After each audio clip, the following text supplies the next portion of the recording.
Praise lord. దేవుని బిడ్డలైన మీ అందరికి వందనాలు. ఈరోజు పరిశుద్ధ బైబిల్ గ్రంథంలోంచి ఒక వాగ్దానం, యెషయా గ్రంథం 30:8 నిన్ను విడిపించుటకు నేను నీకు తోడై ఉన్నాను. ఆమేన్.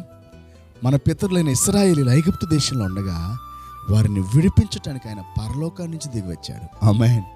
ఎంత మంచి దేవుడు కదా. అందుకే మన ప్రభు అయినటువంటి యేసయ్య జక్కయ్య దగ్గరికి వచ్చినప్పుడు కూడా ఇదే మాట అంటాడు, నశించిన దాన్ని వెదకి రక్షించుటకు నేను వచ్చానంటాడు. జక్కయ్య దిగిరా, నేను నీ ఇంటికి రావాలనుకుంటున్నాను. ప్రార్థన చేద్దాం. పరిశుద్ధుడైన తండ్రి, నీకు వందనాలయ్యా. ఎంత మంచి దేవుడు, మమ్మల్ని విడిపించడానికి దిగి వచ్చావు. ఏమిచ్చినా మీ రుణం తీర్చుకోలేం. ఈ రోజు చూస్తున్న నీ బిడ్డలందరూ వారు ఏ పరిస్థితుల మధ్య ఉన్నా సరే, అప్పుల సమస్యలో, అనారోగ్య సమస్యలో, కుటుంబ సమస్యలో, వ్యాపార సమస్యలో, వ్యవసాయ సమస్యలో, ఎటువంటి పరిస్థితిలో ఉన్నా వారిని మీరు విడిపించి దీవించి మహిమ తెచ్చుకోమని యేసు నామములో ప్రార్థించి వేడుకుంటున్నాం తండ్రి. Amen, amen. విడిపించగల దేవుడు మనకు తోడైనను గాక. Amen. God bless you all.